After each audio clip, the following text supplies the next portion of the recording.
सभी लोगों का फिर से आज एक नए वीडियो में। दोस्तों आज हम लोग चालू करने जा रहे हैं लूसेंट की सीरीज, जिसमें हम लोग पहले प्राचीन भारत का जो इतिहास है वो पूरा कवर करेंगे, फिर उसके बाद मध्यकालीन भारत और फिर आधुनिक भारत अच्छे से कवर करेंगे। लूसेंट की सीरीज जो है, इससे आपको लूसेंट के जितने इंपॉर्टेंट क्वेश्चन हैं लूसेंट प्लस एनसीईआरटी के, वो इसमें सारे मिल जाएंगे। आपको ये वीडियो देखने के बाद कोई दूसरा वीडियो देखने की नीड नहीं होगी, इसलिए इस वीडियो को आप 1 से 2 बार 2 से 3 बार अच्छे से देख लेना, जिसमें कि इसमें जो भी कुछ बताया गया है वो आप लोगों को अच्छे से कंठस्थ हो जाए। तो आइए शुरू करते हैं। हमारा पहला क्वेश्चन है, महाकाव्य तथा पुराणों में भारत को किस नाम से जाना जाता है? महाकाव्य तथा पुराणों में भारत को किस नाम से जाना जाता है? तो दोस्तों याद रखना, महाकाव्य तथा पुराणों में भारत को भारतवर्ष के नाम से जाना जाता है। किस नाम से? भारतवर्ष नाम से जाना जाता है। अब चलते हैं नेक्स्ट क्वेश्चन पे। नेक्स्ट क्वेश्चन है दोस्तों हमारा, भारत का सर्व प्राचीन धर्म ग्रंथ कौन सा है? तो वेद, विष्णु पुराण, शिव पुराण या रामायण? तो इसका ऑप्शन दोस्तों सही होगा कौन सा? Option A. ठीक, जो वेद है वो भारत का सर्व प्राचीन ग्रंथ है। अब चलते हैं नेक्स्ट क्वेश्चन पे। नेक्स्ट क्वेश्चन है दोस्तों कि वेद के संकलनकर्ता कौन है? ए महर्षि कृष्ण द्वैपायन वेद व्यास जी, बी विश्वामित्र जी, सी परशुराम जी या डी वशिष्ठ जी? तो दोस्तों इसका जो सही आंसर है वो होगा ऑप्शन ए, महर्षि कृष्ण द्वैपायन वेद व्यास। ये जो थे यही वेद के संकलन करता थे। ठीक, अब नेक्स्ट क्वेश्चन पे चलते हैं। नेक्स्ट क्वेश्चन है हमारा, वेदों की संख्या कितनी है? 1, 2, 3, 4? तो दोस्तों याद रखना, जो वेद हैं वो हमारे 4 हैं, ऋग्वेद, यजुर्वेद, सामवेद, अथर्ववेद। तो इसका आंसर हो जाएगा ऑप्शन डी, 4 जो है वो सही है। अब चलते हैं नेक्स्ट क्वेश्चन पे। नेक्स्ट क्वेश्चन है हमारा, चारों वेदों को क्या कहा जाता है? जो 4 वेद हैं उन्हें क्या कहा जाता है? ए पुराण, बी संहिता, सी उपनिषद या डी वेदांग? तो दोस्तों जो 4 वेद हैं इनको एक साथ कहा जाता है संहिता। क्या कहा जाता है? संहिता। ठीक, तो इसको आप लोग अच्छे से याद रखना। नेक्स्ट क्वेश्चन है हमारा, ऋचाओं के क्रमबद्ध ज्ञान के संग्रह को कहते हैं? ऋचाओं के क्रमबद्ध ज्ञान के संग्रह को क्या कहते हैं? ए ऋग्वेद, बी यजुर्वेद, सी सामवेद या डी अथर्ववेद? तो दोस्तों याद रखना, ऋचाओं के क्रमबद्ध ज्ञान के संग्रह को ऋग्वेद कहते हैं। ठीक, री से ऋचा और री से ऋग्वेद, ऐसे आप लोग याद रखना। अब चलते हैं हम लोग नेक्स्ट क्वेश्चन पे। ठीक, इसका ऑप्शन नोट कर लीजिए, कौन सा हमारा? ऋग्वेद। ठीक, ये वाला है। नेक्स्ट क्वेश्चन है, ऋग्वेद में कितने मंडल हैं? 8, 9, 10 या 11? तो दोस्तों इसका सही आंसर होगा ऑप्शन सी, ऋग्वेद में कितने मंडल हैं? 10 मंडल हैं। नेक्स्ट क्वेश्चन है हमारा, ऋग्वेद में कितनी सूक्ति हैं? 1028, 1048, 1058 या 1058? तो दोस्तों याद रखना, जो ऋग्वेद में है वो 1028 सूक्तियाँ हैं। कितनी सूक्तियाँ हैं? 1028। तो इसका कौन सा ऑप्शन सही होगा? ऑप्शन ए जो है वो सही होगा। नेक्स्ट क्वेश्चन है, ऋग्वेद में कितनी ऋचाएँ हैं? ए 10,362, बी 10,262, सी 10,562 या डी 10,462? तो दोस्तों याद रखना, ऋग्वेद में 10,462 ऋचाएँ हैं। तो इसका आंसर सही होगा ऑप्शन डी। ठीक, 10,462 ऋचाएँ। नेक्स्ट क्वेश्चन है हमारा, किस वेद से आर्य की राजनीतिक प्रणाली और ईश्वर की महिमा के बारे में जानकारी मिलती है? ठीक, किस वेद से आर्य की राजनीतिक प्रणाली और ईश्वर की महिमा के बारे में जानकारी मिलती है? तो दोस्तों याद रखना, वो भी हमारा है कौन सा वेद? ऋग्वेद, जिससे आर्यों की राजनीतिक प्रणाली और ईश्वर इतिहास एवं ईश्वर की महिमा के बारे में जानकारी मिलती है। ठीक, तो कौन सा है? ऋग्वेद। नेक्स्ट क्वेश्चन है दोस्तों हमारा, ऋग्वेद के किस मंडल में सूर्य देवता सावित्री को समर्पित प्रसिद्ध गायत्री मंत्र है? ए पहले मंडल, बी दूसरे मंडल, सी तीसरे मंडल या डी चौथे मंडल? तो दोस्तों याद रखना, इसका जो आंसर होगा वो हमारा होगा ऑप्शन सी, तीसरे मंडल में सूर्य देवता को समर्पित प्रसिद्ध गायत्री मंत्र का वर्णन है। ठीक, गायत्री मंत्र जो है इसको आप लोग अच्छे से याद रखना। और दोस्तों इसकी जो पीडीएफ है वो आपको हमारे टेलीग्राम चैनल GSMIQs विद आदर्श, जो कि इस चैनल का नाम है, इसी चैनल के नाम से मिल जाएगी।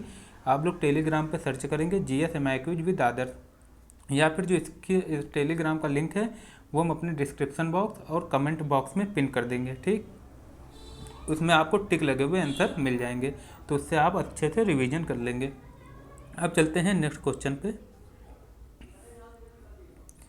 नेक्स्ट क्वेश्चन है, ऋग्वेद की ऋचाओं को पढ़ने वाले ऋषि को क्या कहते हैं? ए होत्र, बी अथर्वयु, सी उदात्र या डी इनमें से कोई नहीं।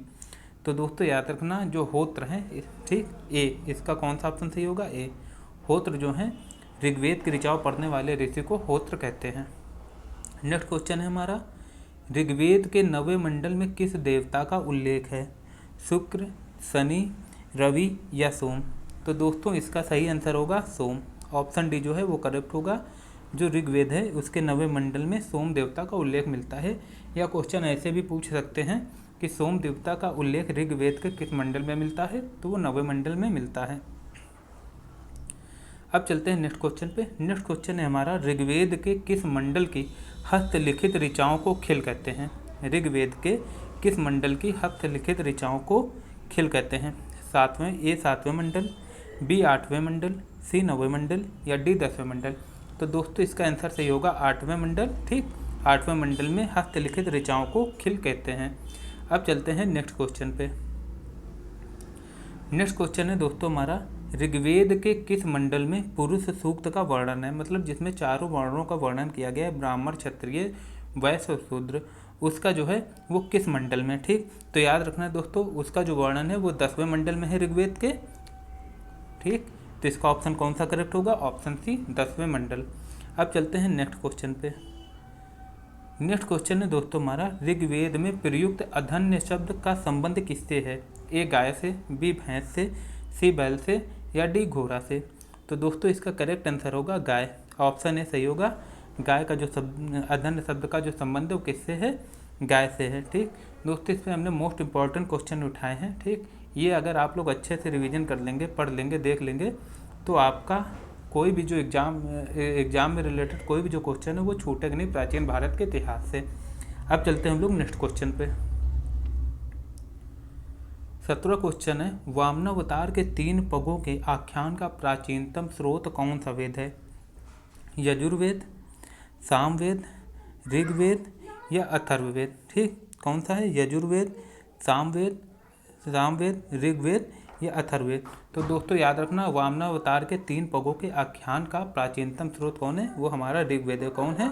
ऋग्वेद। ठीक, अब चलते हैं नेक्स्ट क्वेश्चन पे।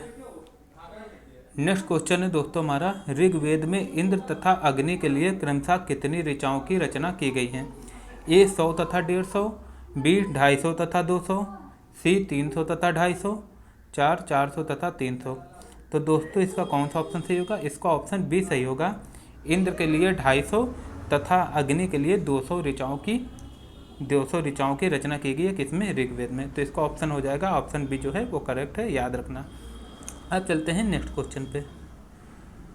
नेक्स्ट क्वेश्चन है हमारा दोस्तों, कौन सा वेद गद्य एवं पद्य दोनों में लिखा गया है? कौन सा वेद गद्य एवं पद्य दोनों में लिखा गया है?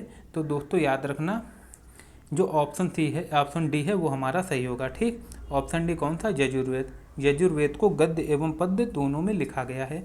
अब चलते हैं नेक्स्ट क्वेश्चन पे।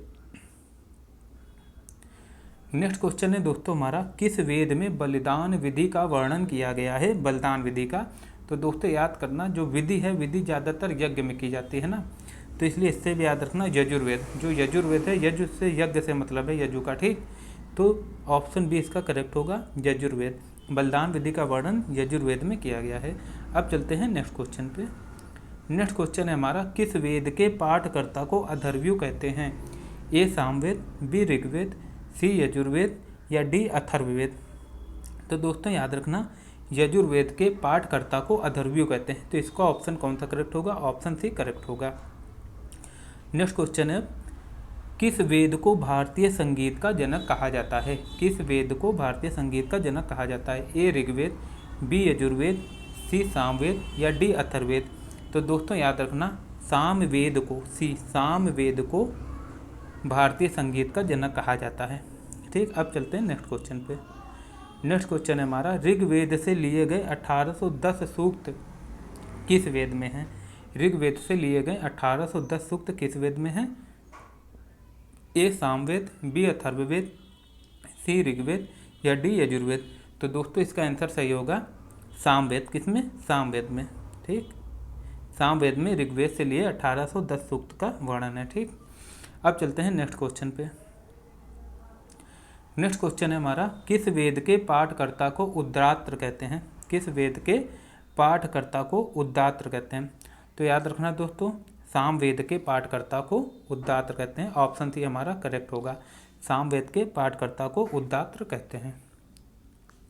नेक्स्ट क्वेश्चन है हमारा, औषधों का उल्लेख सर्वप्रथम किस वेद में मिलता है? औषधों का उल्लेख सर्वप्रथम किस वेद में मिलता है? ए ऋग्वेद, बी यजुर्वेद, सी सामवेद, डी अथर्ववेद।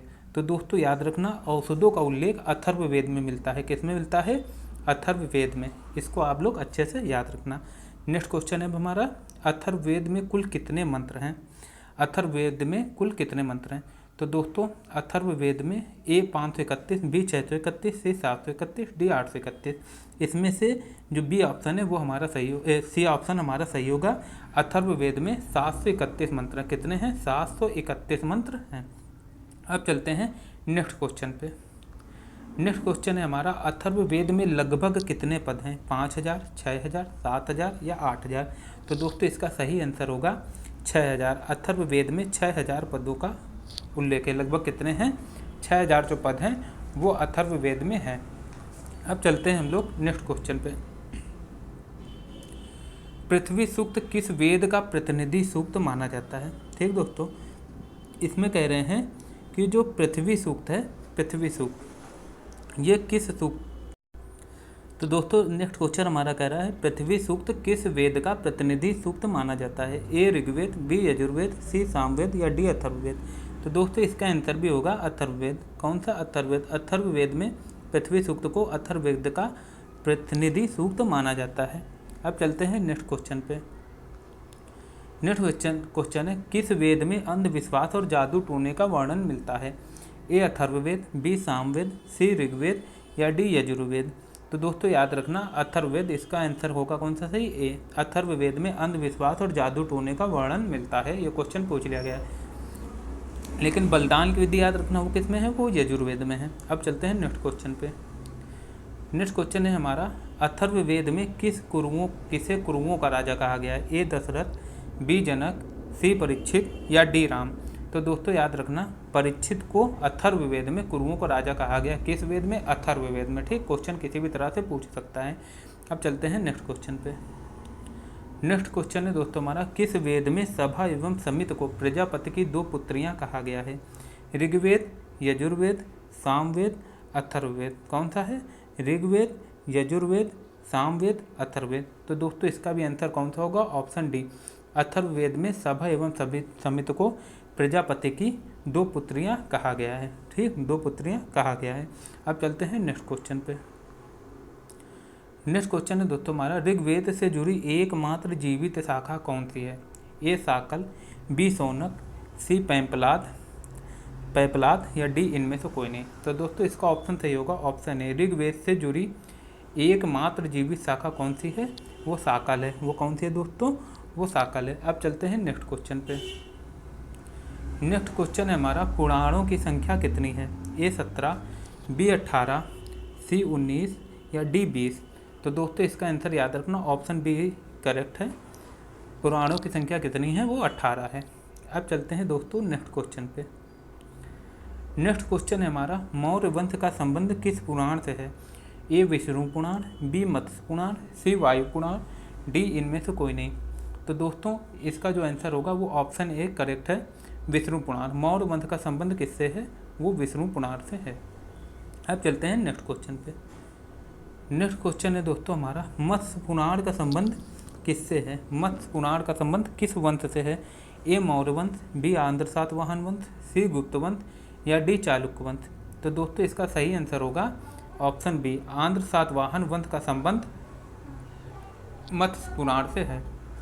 अब चलते हैं नेक्स्ट क्वेश्चन पे। सबसे प्राचीन एवं प्रामाणिक पुराण कौन सा है? ए मत्स्य पुराण, बी विष्णु पुराण, सी वायु पुराण, डी इनमें से कोई नहीं। तो दोस्तों इसका जो करेक्ट आंसर होगा वो होगा ऑप्शन ए। कौन होगा इसमें? ऑप्शन ए, मत्स्य पुराण। मत्स्य पुराण जो है वो सबसे प्रामाणिक प्राचीन एवं प्रामाणिक पुराण है। ठीक, इसका आंसर कौन होगा? इसका आंसर ए करेक्ट होगा। अब चलते हैं हम लोग दोस्तों नेक्स्ट क्वेश्चन पे। नेक्स्ट क्वेश्चन है हमारा, वायु पुराण का संबंध किस वंश से है? ए मौर्यवंश, बी आंध्र सातवाहन वंश, सी गुप्त वंश या इनमें से कोई नहीं। तो दोस्तों मौर्य वंश का संबंध था विष्णु पुराण से, आंध्र सातवाहन वंश का संबंध था मत्स्य पुराण से, और वायु पुराण का संबंध है गुप्त वंश से। किससे? गुप्त वंश से। इसका आंसर कौन सा होगा करेक्ट? Option C. अब चलते हैं नेक्स्ट क्वेश्चन पे। नेक्स्ट क्वेश्चन है दोस्तों हमारा, कृषि संबंधी विवरण किस पुराण में मिलता है? ए विष्णु पुराण, बी अग्नि पुराण, सी मत्स्य पुराण या डी वायु पुराण। ठीक, ए क्या है? ए है हमारा विष्णु पुराण, बी है अग्नि पुराण, सी है मत्स्य पुराण या डी है वायु पुराण। तो दोस्तों इसका आंसर जो होगा वो होगा अग्नि पुराण। अग्नि पुराण करेक्ट आंसर है। ऑप्शन बी जो है इसका सही आंसर होगा। अब चलते हैं नेक्स्ट क्वेश्चन पे। नेक्स्ट क्वेश्चन है दोस्तों हमारा, सबसे प्राचीन वेद कौन सा है?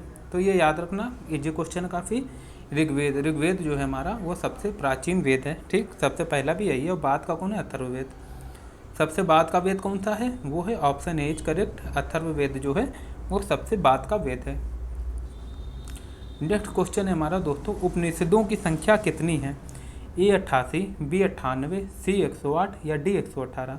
तो दोस्तों याद रखना, उपनिषदों की जो संख्या है वो है ऑप्शन सी इज करेक्ट 108। 108 जो है वो है उपनिषदों की संख्या।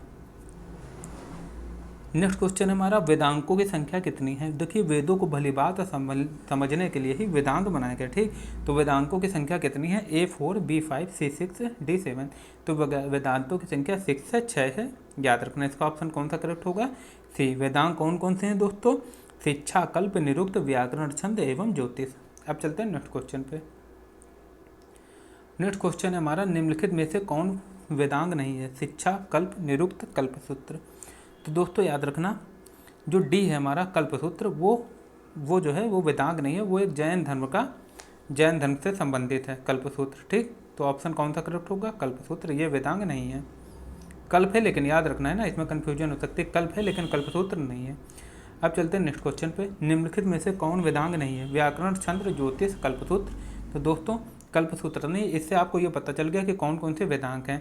पहला कौन है? कल्प, शिक्षा, कल्प, निरुक्त, और बाकी के 3 कौन से हैं? व्याकरण, छंद व ज्योतिष। तो इसका कौन सा ऑप्शन? डी ऑप्शन करेक्ट है, कल्पसूत्र नहीं है। अब चलते हैं नेक्स्ट क्वेश्चन पे। निम्नलिखित में से कौन वैदिक साहित्य का सूत्र नहीं है? ए स्रोत, बी ग्रह, सी धर्मसूत्र, डी भगवती सूत्र। ठीक, इसमें पूछ रहे हैं निम्नलिखित में से कौन सा वैदिक साहित्य का सूत्र नहीं है? वैदिक साहित्य का सूत्र नहीं है। ए स्रोत, सी धर्मसूत्र या डी भगवती सूत्र। तो दोस्तों याद रखना, जो डी है भगवती सूत्र, भगवत जो सूत्र है भगवती सूत्र, ये वैदिक साहित्य का सूत्र नहीं है। बाकी सब सही है। ठीक, बाकी सब सही है। अब चलते हैं नेक्स्ट क्वेश्चन पे। भगवती सूत्र भी किसका है? ये जैन धर्म से संबंधित है। नेक्स्ट क्वेश्चन है हमारा, सबसे प्राचीन धर्म सूत्र कौन सा है? सबसे प्राचीन धर्म। ए स्रोत, बी ग्रह, सी धर्म, डी गौतम। ठीक, ए क्या है? ए कह रहा है ए स्रोत, बी ग्रह, सी धर्म, डी गौतम। तो दोस्तों याद रखना, जो गौतम है वो सबसे प्राचीन धर्मसूत्र है। तो इसका आंसर कौन सा सही होगा? इसका आंसर सही होगा गौतम। जो गौतम है वो सबसे प्राचीन धर्मसूत्र है। इसको देखिए दोस्तों, 2 से 3 बार रिवीजन कर लेना, जिसमें कि अच्छे थे। अभी देखने के बाद इसको सबसे पहले अभी पढ़ लिया, फिर शाम को रिवीजन कर लेना। ठीक, फिर 1-2 दिन बाद कर लेना, और फिर हफ्ते में एक बार। ठीक, तो ये आपको पूरा अच्छे से कंठस्थ हो जाएगा। चलते हैं नेक्स्ट क्वेश्चन पे। नेक्स्ट क्वेश्चन है हमारा, यजुर्वेद का ब्राह्मण ग्रंथ कौन सा है? ए शतपथ, बी पंचविश, सी गोपथ या डी ऐत्रेय। इसमें पूछ रहे हैं यजुर्वेद का ब्राह्मण ग्रंथ कौन सा है। क्या पूछा है? यजुर्वेद का ब्राह्मण ग्रंथ कौन सा है? ए शतपथ, बी पंचविश, सी गोपथ और डी ऐत्रेय। ठीक, क्या पूछा है? डी ऐत्रेय। तो दोस्तों याद रखना, जो शतपथ है वो यजुर्वेद का ब्राह्मण ग्रंथ है। कौन सा है? शतपथ। अब चलते हैं हम लोग नेक्स्ट क्वेश्चन पे। नेक्स्ट क्वेश्चन है, निम्नलिखित में से कौन सा ऋग्वेद का ब्राह्मण ग्रंथ है? ए कौशितकी, बी पंचवेद, सी गोपथ या डी शतपथ। तो दोस्तों याद रखना, इसका आंसर कौन सा सही होगा? कौशितकी। ऐत्रेय व कौशितकी जो है वो ऋग्वेद का ब्राह्मण ग्रंथ है। ठीक, तो इसका आंसर कौन सा सही होगा? ऑप्शन है। नेक्स्ट क्वेश्चन है हमारा, किस ब्राह्मण ग्रंथ में स्त्री को पुरुष की अर्धांगिनी कहा गया है? ए शतपथ, बी गोपथ, सी पंचविश या डी कौशिकी। ठीक, ए शतपथ है, बी गोपथ है, सी पंचविश है, डी कौशिकी। तो इसका आंसर होगा दोस्तों शतपथ। किसमें? Shatapatha. Option A is correct. Shatapatha में, शतपथ ब्राह्मण ग्रंथ में स्त्री को पुरुष की अर्धांगिनी कहा गया है। अब चलते हैं नेक्स्ट क्वेश्चन पे। नेक्स्ट क्वेश्चन है दोस्तों हमारा मनुस्मृति की काल का मानक, किस काल का मानक ग्रंथ है? थोड़ा मिसप्रिंट है। मनुस्मृति किस काल का मानक ग्रंथ है? ए शुंग काल, बी मौर्य काल, सी गुप्त काल या डी चालुक्य काल। तो दोस्तों याद रखना, मनुस्मृति शुंग काल का मानक ग्रंथ है। किस काल का? ये क्वेश्चन बहुत बार आया एग्जाम में, याद रखना, शुंग काल का मानक ग्रंथ है। ठीक, ये हमारा लास्ट क्वेश्चन था। ठीक, आज का टॉपिक आज यहीं से समाप्त होता है। कल हम लोग चालू करेंगे बौद्ध जैन धर्म से। ठीक, आगे से मतलब लूसेंट की जो पूरी सीरीज है वो ख़त्म करनी है। ठीक, कुछ ही वीडियो में जो है ये प्राचीन भारत का इतिहास वो ख़त्म हो जाएगा। आप लोगों को इसमें बने रहना है, लेकिन जाते जाते एक अभ्यास प्रश्न जो है उसका आप लोगों को कमेंट में जवाब देना है। अभ्यास प्रश्न है हमारा, नारद स्मृति से किस युग के विषय में जानकारी मिलती है? नारद स्मृति से किस युग के बारे में जानकारी मिलती है? ए मौर्य युग, बी गुप्त युग, सी शुंग युग या डी आंध्र सातवाहन युग। इसका आंसर आप लोग कमेंट बॉक्स में ज़रूर से ज़रूर देना। ठीक, और जो भी आपकी प्रतिक्रिया हो वो कमेंट के जरिए ज़रूर देना। ठीक, अब मिलते हैं हम लोग नेक्स्ट वीडियो में। जब तक के लिए आप लोग अच्छे से पढ़ते रहिए, अच्छे से नौकरी लीजिए, सभी का सम्मान कीजिए और माँ बाप का सपना ज़रूर पूरा कीजिए। धन्यवाद।